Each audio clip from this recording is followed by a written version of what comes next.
Saf is Unscripted, bringing you guys yet another episode. We are very happy to announce to you guys that we have a special guest, our first special guest on the show. It's a massive honor. Firstly, he went from Western Province to the Brumbies, then came back to the Stormers to play a bit of Super Rugby, then back to the Reds, and now he's with the Lions. I'm not going to say anything about the American side because he scored 4 tries there, which means that it was an easy league, so we're not going to talk about that. Ladies and gentlemen, JP Smith, how's it? Welcome to Staffers Unscripted. Thanks, boys. Thanks for having me. Yeah, Listen, when you see a prop scoring 4 tries in a place, you know that has to be one of the worst leagues in the world. Now, this is not a dig at JP. It's just you'd never see props score tries. I think Steven Kitsoff has got about 3 in his whole career. Yeah, and he got 4 in one tournament. Playing on outside center. On the light note, I have to stand up for a good mate of mine, Taniela Tupa. I think he was in 2018 or 19 Super Rugby. He scored over 15 in a single season. He was at a stage one of the highest try scorer. But yeah, generational freak. So are you. That's why we had to get you on this pod. So JP, firstly, welcome. And what I want to talk about today is your journey from everywhere to everywhere, because you've literally been on every corner of the globe. You started in Western Province. You went to school in Paul, if I'm not mistaken. Yeah, Belgium. So talk us through that, your transition from Western Province to Australia. How did that actually happen? Like to be honest, yes, straight out of school we got contracts at Western Province. So we were there under 19, and after under 19 and under 20. We then from there me and my brother were a bit of trouble heads. Didn't live the best lifestyle. So my parents decided to they were in Australia then. My parents decided to make us come back to Australia. Yeah, and then from there. JP, has it always been the dream to become a professional rugby player, like from the start, or did you think, listen, maybe I should study something else, and rugby was just like a hobby for you, or was it from the get-go, you and your brother saying, listen, we could be the big rugby brothers in South African rugby? Look, there was. My brother was quite a big prodigy when he came out of school. He played Australian schoolboys, standard 9, and then we came back up at Trick, and he played SA schoolboys. So we are basically. I wasn't too keen on making it a career, but my grades weren't good enough to be in university. So then we decided to go to the Western Province Academy, and then basically took off from there. Okay, and then carry on. Yes, and then end of 2010 we went to Australia permanently, and then we couldn't play professional rugby for 3 years because of the visas, and so we had to play club rugby for 3 years there, and then Jake White came over to the Brumbies 2012, 12 I think, and then he contacted us and we fell in from there. My brother spent 4 years there, but played 6 months in Japan. So then Brumbies, those days you could still do it. And I played 3 seasons at the Brumbies. From there, I decided to move back to the Stormers. Came here injured. Probably wasn't the best decision I made rugby-wise, because I got caught up in the lights and all that sort of stuff, to be honest. And was injured, didn't play a lot, so I mentally struggled a bit. And from there, I actually retired. And then I moved back to Australia. And in that time, my brother was in Japan with Jake. Jake was coaching at Toyota Rivers, and Jake asked if I could come over just to train and help training there, and for a couple of weeks. And 2 weeks turned into 6 months. I stayed there for 6 months, got my body right, and the Reds came through. The Reds contacted me, and Brad Thorne, I had to go do a one-on-one training session with Brad Thorne. And then from there, I played 3 seasons. And then, from there, I went to America. I actually wanted to finish permanently in America, play there 3-4 years. But after 1 year, we had rumors of the club going into, I won't say bankruptcy, but they looked at the books. Administration, yeah. Yeah, because people ask questions, man. We had guys like Adam Ashley Cooper, Matt Guitar, Dave Dennis, Billy Meeks, Angus Cottrell, DTH van der Merwe. So we had an unbelievable team. We went straight through, won the final that year. And 6 months, I asked for a release then to come back because I had dealt with some personal problems. And my agent contacted Rudolph and basically organized me a deal in about a week's time. Packed up, moved here, and the rest is history. Oh wow! And speaking of, I actually want to get into the mental health, the mental side of being a professional rugby player. And I'm glad you just brought it up that you were going through some stuff. I'm not going to ask you to tell us what you went through, but how does one get out of something like that? Because you read now about players that's what they go through. And Brent, that's a good question. And mentioned earlier, that's basically what me and my brother's podcast is about, and not specifically. I think it's a massive problem that people don't always see. I personally, I'm open to talk about it, man. I had a lot of alcohol problems with other stuff and that sort of stuff, which you start experiencing because it's a massive culture in Australia, for example, and where in South Africa it's not heard of. So you experience here and there, and then it starts becoming after every game, and then if you have injuries, you start medicating yourself to not feel the injuries, the pressure, and that's basically what it was. And the mental side of rugby is enormous. I don't think a lot of people talk enough about it.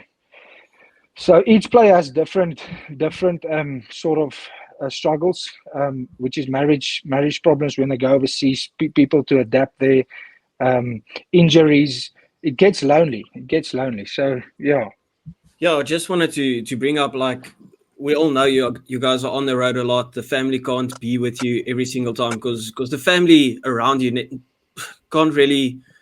They have to settle in at a place so that the kids can go to school, for instance, and those type of stuff. So those are mentally draining things. But surely on the bright side, you had your brother moving along with you all the way. Someone that you can confide in, someone that has walked your whole life with you, understanding you from birth. Surely that lightens some of the strain that it puts on you mentally, right? Yeah, no, it does. It does. But from a personal side, you don't always, you tend to keep even if it's your wife, your brother, or whatever, you tend to keep your struggles to yourself. And by doing that, you start making the bad decisions. And that started creeping up in my life from a young age. I started embracing in that drinking culture and that, which is obviously, but I never had I could never stop. I had to learn it. You have to basically learn yourself through the years.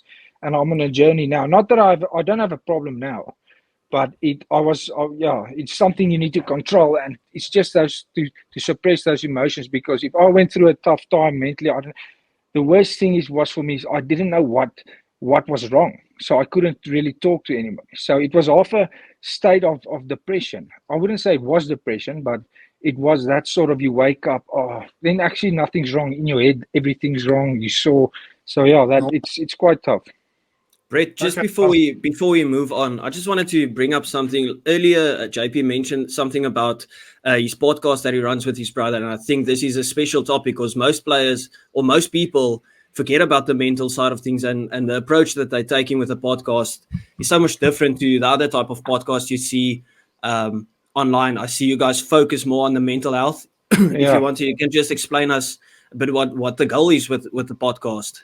Yeah, so basically, we want to raise awareness, and not just with sport people. I know you guys also. Every career has these different struggles, and I think if we as senior players and older guys close to almost retiring, if we can start bringing that voice out for younger kids in the future to start talking, there is a way out. And I think that's a massive step, and I think that's a big focus for us to do that. are you guys? Is it just for awareness, or are you thinking this podcast is your career after rugby, or what was the main thought process? Because obviously, when rugby comes to an end, you need to plan Yeah, for the. yeah, yeah. No, look, if for now it's just me and my brother, we've always wanted to do something like that, and we will sit and have a chat for hours over this stuff. And I just said to him, let's put it on camera. Maybe we can help someone out there. Maybe it's basically just to raise awareness for struggles and and if it goes somewhere, it goes somewhere. If not, it doesn't. It's something we enjoy. So yeah, we'll see where it goes. So on that point, a couple of episodes ago for us, we spoke about mental health and specifically Owen Farrell taking a break from rugby and stuff. And I've been through. I'm gonna get personal quickly, but I've been through stuff in my life that also put me on a back step in life mentally and physically and all those type of stuff. And I thought to myself, I got through that on my own. And I'm not saying this is what the process for my sake. And I, in our episode, told Owen Farrell to man up and move on. Do you think I was being too harsh? And I want you to be completely honest now, because you literally go through that. Look. No, but to be honest, Brent, I do think you are. There are times that you need to push through, and that's most of the days. Most of the days we're up at 4-5, but the media will clearly state that Owen Farrell is on a sabbatical. That can mean his family, his wife is struggling, his personal, and if something consumes you 100%, and that can be anything. If something consumes you 24/7, the rest of your life is going to start falling apart and falling away. So breaking away from international rugby might give him a little bit of a balance and spend time. So I think in saying that, I think a lot of people are, especially in today's society, are mentally weak. They do use the word depression, or this is my opinion, and I'm going to say depression or whatever it is, as a quick reason, and as a quick fix to not do anything, to not go out and do whatever you need to do. So there's a very fine line, I would say. So JP, from your perspective, or for you personally, do you guys read a lot of the comments when it comes to media, whether it's social media or even like the big press, talking about for instance, the Lions, or about you personally? Do you guys entertain it, or do you try and stay away from it because it can get abusive, if I could say it like that? Yeah, no, 100%. I said actually to someone the other day, the worst thing about that is, especially when you're a younger guy, it does bother you. You do go. 10 years ago, I did go search and see what people say and that sort of stuff. You learn through your career not to do that. But the thing that people don't understand, if someone says, JP, you just had a shit game, you were pathetic, I read that, that's fine. But my mom, my grandma, my wife, everyone also reads that, and that affects them. So the comments that people say, they should think before they do it, because it affects other people, not just the player. For me, I've got a hard sell. I started giving guys shit on my page as well, because the days of people telling me I'm a professional rugby player, I should act like one. I'm done with that. So I'll give, if a guy is being abusive or whatever, I'll give him some back, because it's that mentality of people, and I might get in trouble for this, but that people say, no, be careful what you say. But I'm going to stand up for myself, stand up for my teammates, and stand up for. I'll deal with the consequences if they come. I like that. I absolutely love that, because I know. So Vili Leroux, for example, his sister on Facebook, so she would often share something that somebody else has said negative about Vili Leroux, especially in 2019. Somebody would post something and say Vili is useless, and then she'd share it and then just put 2 eyes there or a thumbs up or whatever like that. And I think that family took it very personally, because Vili doesn't. We know Vili, he just goes, And that's a great example. Billy doesn't care, but it does affect his family.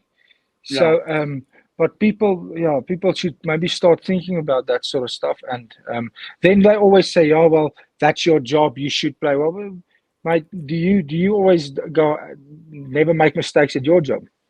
You know what I mean? But I understand the passion of the people, and but yeah. Especially I've in got South a. Africa.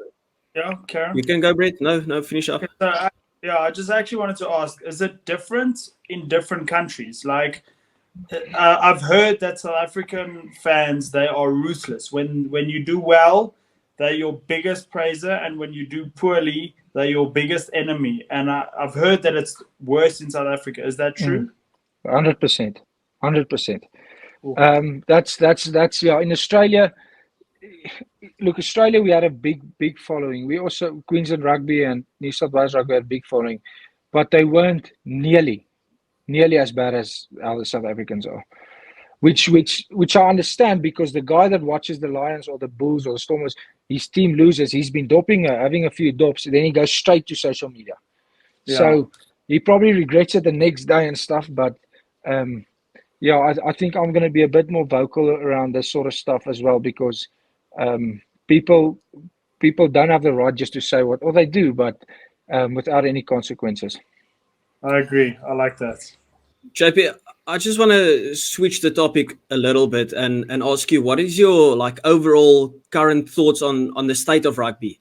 Because you spoke earlier about your American team.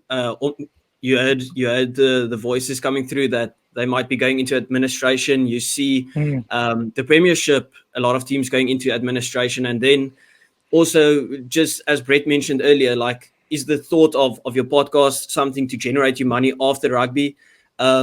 Is there a big misconception about the financial means of rugby, that rugby players still have to play or still has to work after their career is done? That's a massive.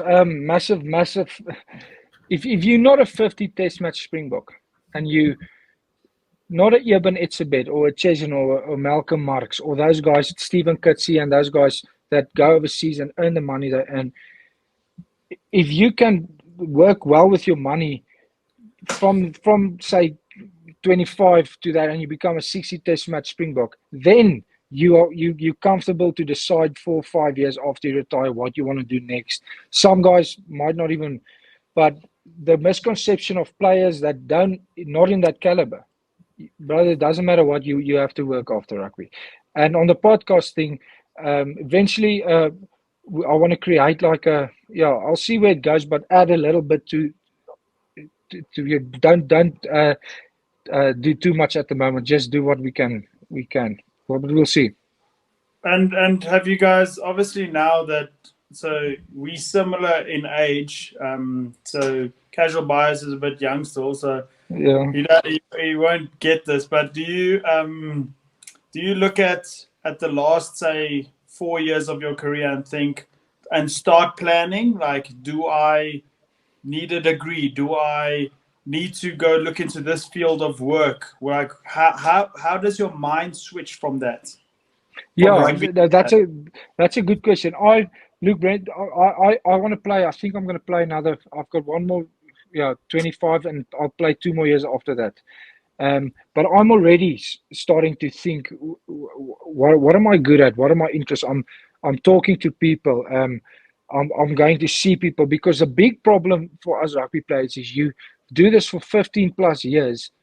You don't know what you're actually good at. Yes, we're good at with our basic core skills are good, the discipline, people skills, that sort of stuff.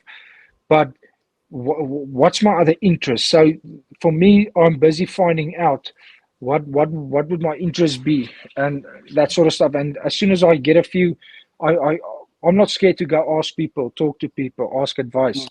So I'll have my plan set up before I retire. Can I switch the mood to something like that the people want to hear? Because this is an interesting one. Because before you do that, I have one more sad question. Just one more, then we can up the mood a bit. Because while we're on the mental health topic and stuff, somebody's name came to mind. I think it's Phil Vickerman in Australia. After rugby, was it him that Dan Vickerman, yeah. Yeah, Dan Wickerman, that ended Yeah, his life because of not coping after rugby. Was that yeah, the reason? Because you were there, you would know more. yeah. I personally, we believe it was a reason, because man, I think he had 2 degrees from Oxford. He had a beautiful family, and I think that's a problem, guys. If you make rugby your entire life since the day you start, you can't stop looking at videos. It consumes you. That's when that's going to be a problem. So to have a balance outside of it, I think. Is is crucial for guys like that. I mean, I played with Clyde Rathbone as well, and in 2013 he was 30 kilograms overweight. His wife left him. He was full on depressed. He once told me that he drove his Golf and he just wanted to drive into the truck. That's how mentally.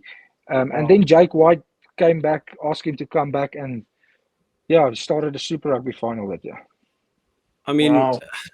a lot of us that sit on the outside of rugby, we would never realize these topics that we just Mm, spoke about for the first, what is this, 25 minutes.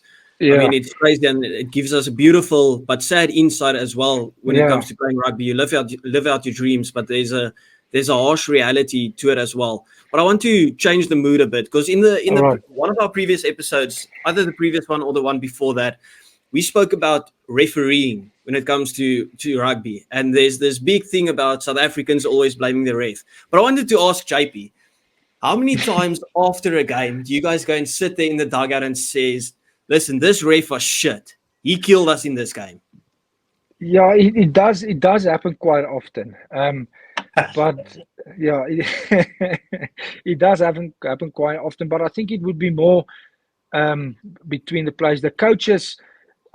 Since I've been at the Lions, the coaches Cash and Julian and all those guys, they haven't once complained afterwards about the ref if we lose a game. It's always so. I think it's actually refreshing now that you've mentioned it. Um, we don't actually get much of that. You get the odd 1 or 2 guys that complain, and but that's basically it. And do you go into the comment section of social media to see Saffers blaming refs? No, definitely not. Surely it's like a little coping mechanism when you feel you played bad and you go into the comment section and you're like, at least they're blaming the ref and not me. Yeah, hopefully the coaches blame the ref as well on Monday. So, what's your opinion? Did Rassi leak the video purposely, or did it just Of slip what? out? How does it Of work there? of what? What was that again about? Nick Ref. Berry in the British and Irish Lions tour when the hour-long Rassi video came out.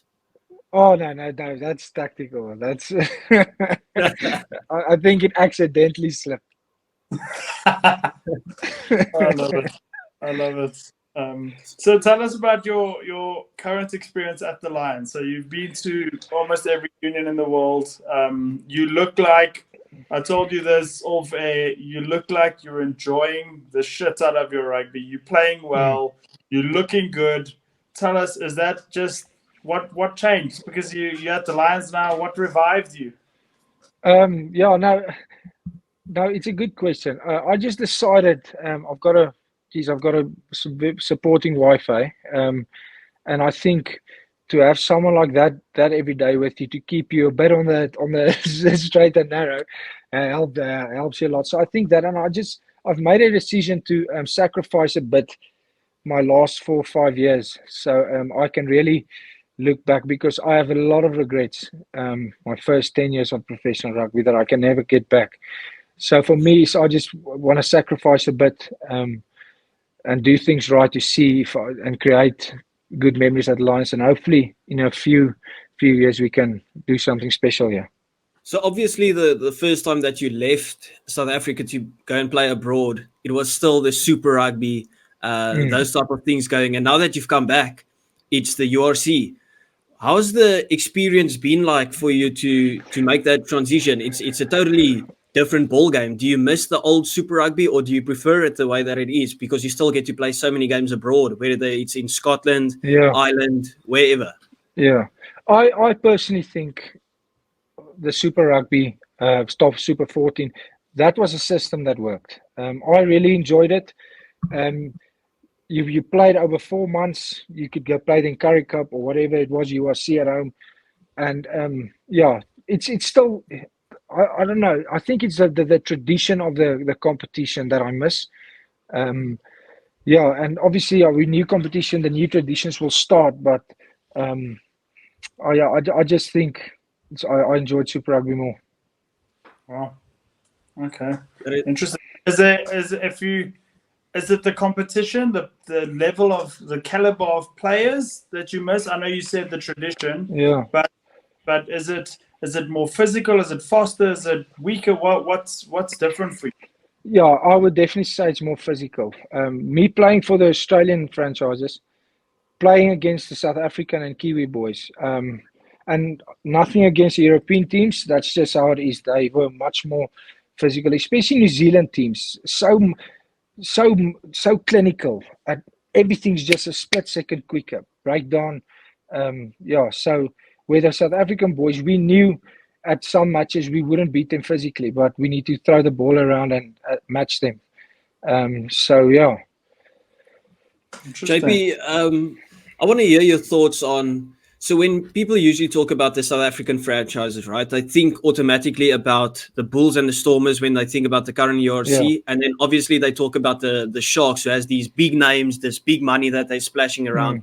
How does it feel to play for the Sharks team that doesn't necessarily get the recognition it deserves, but every week, especially in the last couple of weeks, just doing their job, ticking along, getting the points that is needed without really getting the recognition? Does it fire you up when people don't talk about the Lions too much? Or do you guys like just going under the radar, doing your job, slipping into important positions on the log? Yeah, that's a good question. I personally, it doesn't bother me if people don't talk about us. We know what we want to achieve, and I firmly believe that to have a successful team from the start, you need 4 years, 3 to 4 years, then things will start. Because those younger guys like Ewan, Henku, and all those boys, they third year experience now, and people. That's one thing people also don't understand. You need at least 2 years of experience on this level to start performing at your best. But no, I think no, it doesn't bother me at all. I think I like going in every game in the underdog. So yeah. You just mentioned Enku and Kwan that you play with. How does it feel to be on the more experienced side, being like almost in the leadership group of the team? Do you like being a mentor to those type of guys coming through, or do you rather leave that responsibility to some of the other guys in the team? No, look, if they come to me for advice and stuff, I will give them. But we've got a good leadership group like Marius, Krappy, I think Edwald's in there, Rowan Dreyer, all those guys. So I think we have the balance of those guys are good there. So yeah, but if they come, they want some advice on and off the field, I'm happy to give it to them. Okay, a little bit of a light side of things. I honestly, I've been enjoying for years now you and your brother giving each other frights. So yeah, talk us through that. How, why, what, who, why? No, it's just my brother from small age. He's been like that. I'll never forget him. And it just started with me and Tanella at the Reds. He started with one video and the next. And I think Nella posted it on his Facebook and it got, I don't know, millions of views on it. So that's how a lot of people know about it. But it started from a small age. Ron's always been like that. I remember one day we were living in Queensland, and in the middle of the night I set my alarm. I set my alarm and I went to go open all the cupboards in the house, and he went to go to the toilet and he just screamed. He just shut himself. thought there was a ghost. I wish I had cameras that day. So no, it's just he goes into this drift off mode completely, and you catch him when he should expect it but doesn't. Oh wow, I love it. Absolutely. JP, there's a question that's bugging my mind, and it's just hypothetical, right? So in one of the previous episodes, we spoke about what are the chances that Jake White goes to Australia to coach the Wallabies. Now, if this happens and Jake White goes to the Wallabies, right? So you've said Jake White's given you a couple of calls, and your phone rings on one Sunday morning while you're having breakfast with the family, and he says, listen, JP, you've played in Australia before. Come and play for the Wallabies. Are you packing your bags and you're going over to play for the Wallabies? Or what are you doing? I need to know your answer immediately. Yeah, no. To be honest with you, yeah, I'll definitely do that. And it's just basically on the fact that I just want to play international rugby. But like I said, I'm 33. I think those days are gone. So if it happens in the future, it happens. If it doesn't, I'm at peace with it. Don't tell Dion Fourie that. Yeah, Yeah, I think Dion has made a lot of things happen for us older guys. Eh? Now they can't in the future when you resign your contract. Now you're getting too old. They say, And he doesn't look like slowing down at all. Yes, Dion looks like he's got a couple more in him. It's crazy. I reckon he's going to play past 40. Because remember, he can move to hooker when he gets a bit slower. And now he's a maniac, man. It's impressive, eh? Yeah, okay. But if Jake gives you the call, do you tell him my brother goes with, or what do you guys discuss? No. I'll tell him if yeah. No. I don't know. Yeah, he'll probably call. We'll see. But I also want to be able to play my rugby in South Africa. If we talk about that hypothetically, but yeah, we'll see. But I think he'll be in the top run for the job, eh?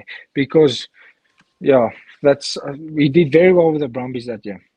Yeah, he did. He's the only Australian provincial side to beat the British and Irish Lions. I played that game, me and my brother. I know. Yeah, that's pretty impressive. Oh. Yeah, we had a good day that night. So you said earlier Karen? I wanted to say, so there's no hard feelings for you when it comes to having to represent the Wallabies, even though you are seen as a South African, or does it play on someone's mind? Is it just purely just to get some international caps for yourself as a personal achievement? I've got an attachment to both, to both countries, but most of my rugby career I spent there. A lot of people would see me as an Australian there, but in my heart, I'm obviously South African. But yeah, we'll see. You said earlier that your brother was a bit of a prodigy. But like, what changed? Because I'm not saying that he's not a prodigy. I'm just saying that it seems like in the last few years you've overtaken him. Yeah, look, Ron's had a few bad deals, and that's where the mental side also comes in. In 2014, 15, I think he was in the Wallabies group to play, and they promised him he's going to go to the camp and all that sort of stuff, and then all of a sudden he was out. He had a good gig in Japan. He would have qualified to play for Japan 2018. That was the plan for him. And then he had trouble. He missed his little girl that was back in Australia. And then he just decided, okay, let me see if there's a job at the Reds. And he signed there. So once again, it comes down to decisions you have to make. But yeah, Ron is I think Ron's finding a little bit of form back now. Once he's on form, and I don't think people have seen the best of him. So let's see, fingers crossed. Yeah. JP, since you've been everywhere around the world, I want to ask you, what has been like the standout teams that you have played for? What has been your favorite team that you hold the fondest memories with? Would you say it's currently, since you're playing some good rugby now, would you say at the Brumbies or the Reds? Where's the standouts? I think it was the journey of being with the Reds from 2018 for 3 years. I mean, we had 2018, we only had the first round, I think 6 guys that played Super Rugby. So 15 guys made their debuts. And 3 years later, to play in an Australian final, that journey, I think through that journey, you create a lot of good memories and friends when you stick together. And I made good mates at the Brumbies and the Reds that are still lifelong friends. You need to tell me something about the Reds. So since I was a little kid, I was always confused because the jersey, it says you guys are the Reds, but your jerseys are maroon. What's up with that? I don't know. It's a good question. I think Brad Thorne actually bought the maroon back. If you would think about it, if you look at our 2018 jerseys, it was still red. But at the Yes. start, it was maroon. But I think the whole Queensland, because I don't know if you guys watch rugby league, like the whole Queensland state of origin, it's huge, and I think the whole concept behind Queensland is just maroon. Okay. Wow. And would you, So, if JP, yeah, Karen? I wanted to Sorry. ask JP. So we mentioned on the TikTok live that we were on a couple of days ago that you were a Sharks fan growing up, correct? Yes, that's right. So how does it feel when you're playing for the Lions, playing against the Sharks? Have you kind of gotten over that barrier of being like a kid that supported the Sharks all your life? How does it feel playing Yeah. against them? Is it an honor, or do you think I wanted to play for you? I'll show you now with a bit of a No. rivalry. It's nothing like that. But when I let's put it this way, I'll go when the Sharks play on TV. I enjoy watching them. I still I would say enjoy watching from a small age. Where other people's you'll have your second team or whatever. So I enjoy watching the Sharks band. I know exactly what you mean because when I was at the Sharks, I've always been a Stormers fan. So Yeah. when I was at the Sharks, we'll play the under-19 game at the stadium against Western Province, and then I'd sit there secretly supporting the side with my Sharks shirt on. So I know exactly what yeah, not ideal. So did you also play? Brent, what's your guys' history? Did you both play rugby? I never Um, played. Yeah, so I've always played. I still play. Obviously now I Yeah. just play rugby. Rugby is pretty much my everything. I actually used to Yeah. wrestle most of my junior life, and then that's what got me into rugby is because my takedowns in wrestling. My coach said that he thinks that I could tackle well, so he made me a Yeah. and I enjoyed it a lot. And then I just played rugby ever since, and I Yeah. still play rugby at my old age of 35. Which Yeah. club? I'm at Diggers. Well, I finished off at Diggers this year, but I'm going to Wanderers next year. Okay, nice. Yeah, me on the other hand, I played rugby until I was about 12, 13 years old. And then it was like, yeah, I'm not the best at the sport. So, but it doesn't take away your passion for supporting the 100%. game, watching every game. Yeah. That's like a big misconception. People think because you don't play the game, you don't know anything that's going on. Like, of course, I don't know the physical aspect of it because I didn't play to that level. Yeah. You still have a lot of passion. You still understand the rules. You still 100%. watch the game. I've got friends exactly in the same situation that went on school. They could see stuff that you had to rewind on TV to see it, and then you realize, oh wow, and some guys just have an eye for it. Yeah, no, I agree. It's like if you think of the Duplessis brothers, Bismarck and Yanni, their younger brother, that. He plays rugby, but he's not really got a rugby bone in his body. It makes no sense. Two bucks and then their brother. Yeah, and Jesse and Dan Creel, the twins as well. Their brother couldn't make it. It's quite odd. Yeah. One's Very got weird. the better genes. Yes. And if something had to come now, so you've signed at the Lions until 2025, you said? Yes, that's right. That's until June 2025. Yes. So would you? I know we spoke about it earlier, but if another provincial team like Japan or America again or something had to approach you guys, would it be more difficult to leave, seeing that you seem pretty settled in Joburg? Yeah, no, definitely. But like I said, at the end of the day, you have to make, especially the last few years, you have to make the right financial decision. And yes, I love being with the Lions and that sort of stuff, and I would love to finish here. But at the end of the day, if someone else comes with a better package that can help me in the future, that sort of stuff, I won't say I'm going to take it, but you'll have to consider it. So you're not set on 2025 being the final year of rugby. So if you could do until 2024 now with the Lions, and then there's a 2-year package coming from America, you would probably take it, or would you say, listen, no, 2025 is the cutoff. That is when I hang the boots up.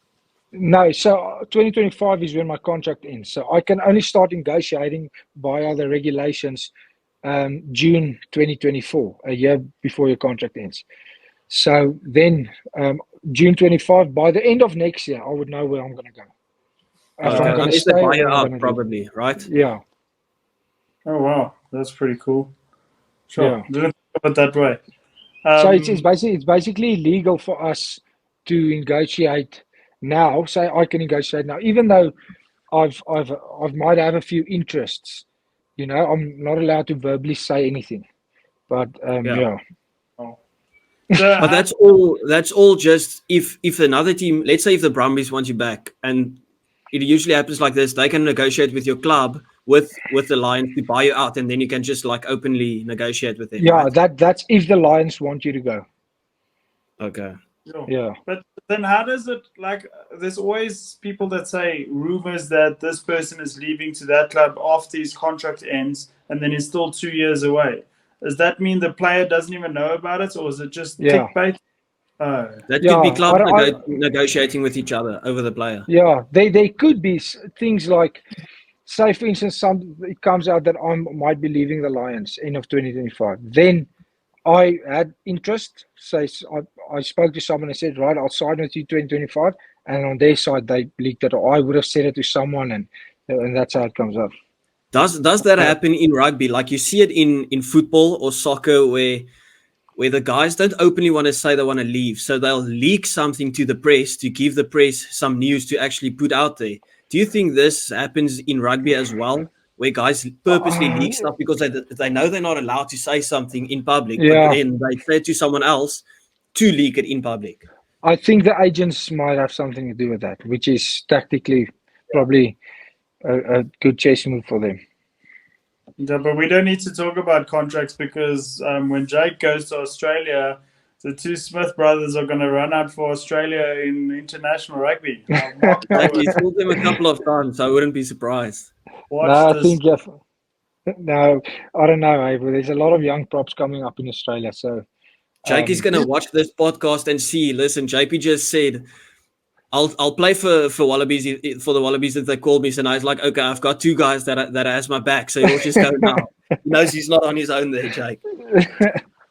no, but I think that I don't know how the. Yeah, sorry, serious question. If when you saw Jake come to the Bulls, did you like in the back of your mind think I might be a Bulls player? No, not at all. Jake, I think before Jake comes to a club, he's already got his team coming with him already. So, no, I think especially in South Africa, the depth of the props like Gerard and those guys. I mean, he's a Springbok now, so the caliber of props in South Africa is. I don't think you really need to go and poach other clubs as props, if that makes sense. Yeah, so, true. Yeah. Speaking of Gerard Steenekamp, what did you think of his hit on? Did you watch the Stormers? Yeah, no, I watched it. Yes, it was. Yeah, it was a massive hit. I don't know. The contact was big, eh? But he's got merit in it. He did have a good tackle, but I still think it was head contact. He could have, made a statement with that hit. Yeah, no, I thought straight red. Yeah. No, I also thought so. Yeah, same. But then as well, was it Kumere? At first sight, I thought, listen, that should be 2 red cards now. But then on the replay, it looks so much different, and that actually is something interesting to speak about when it comes to the reffing again, because we always say, listen, the game is tough to ref at full speed. And then you see that, and it gives you a total different perspective. Because I thought he went flying in, smashed into our player's head, and then our guy died on the field.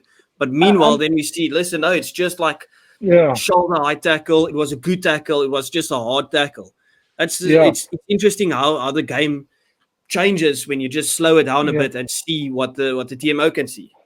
And I think Marius actually refed that game well, to be honest, in those regards. I mean, it's a big derby. You don't want to send off guys just because yes, it was dangerous, but both sides had a fair point. So I don't know. Yeah. Before we wrap up this episode, I just want to raise something. When we spoke on TikTok Live, I remember we had this little argument of who's going to win between the Bulls and the Stormers. And you knowing I'm a Stormers fan, you put in my face that you think the Bulls are going to beat the Stormers. I wanna honestly eat did. apple pie? Yeah, 100%. I apologize for that. But just showed you, man. Just showed you on that note. The Stormers boys came out firing physically, and if you do that, not just against the Bulls, against any team, that first 20 minutes, I think that's how the Stormers beat the Lions as well at Ellis Park. Yeah. And I think the Stormers made a good imprint of how you should play against the Bulls. Just before my final question is, I need to know from JP, how was your heart during the Rugby World Cup? Every single game from the knockouts, 1-point victories for the Boks, because of course we know you are a Springbok fan at heart. You are South African. How did you experience the Rugby World Cup as a not only as a supporter but as a fellow South African rugby player? Yes, so I enjoyed it. I think my wife's a bit angry at me still now because of I couldn't sit still, but it was incredible, incredible. But I honestly, I was scared of the England game. The first 20 minutes, I was scared. But you had that feeling. I had that feeling. There's no way we're going to lose. So I had that calmness I think 2027 we're going to do it again. I think so too. There's this big thing, right? So we had it on social media, and of course, a lot of my TikTok content is to bait people a bit, to get them interested and have them come after me. So it's like I wrote England off completely. But the thing is, we as fans can write off England because we know the players that run onto the field, they don't write off the team. So there's no way that the Boks think, listen, we're already in the final. They know they still have to go out and do the job. Is that true? So let's say the Lions play against, I don't know, Belleville High School. Do they just write off because it's a school? No, they'd go out and they give it everything. Yeah. You approach every game the same. Okay. Yeah. It actually scares you a bit more because you know you're not supposed to lose against this team. So you're actually more aware. Wow. So if we go to Australia in 2027, will you hook us up with some accommodation? I'll make sure you have some. I might go with them. I was going to say, we go with together. We make TikTok. We'll go together. You can feature on the pod as well. Again. Sounds good. But anyway, ladies and gentlemen, thank you so much for watching. Massive honor to have JP Smith on this pod today. Remember to like and subscribe, hit the bell so whenever we post content, you see it. JP, massive honor, respect. Thank you for coming. Awesome, guys. Thank you. I will do it again. People follow JP on all of his socials, his Instagram, his TikTok, to stay up to date for when that podcast gets released. I think it's a special one. It could be a special podcast, something that the people need to hear that are not only interested in rugby, because it probably goes into any type of sport where the guys have to travel a lot. So thank you. Appreciate it, boys. Thank you.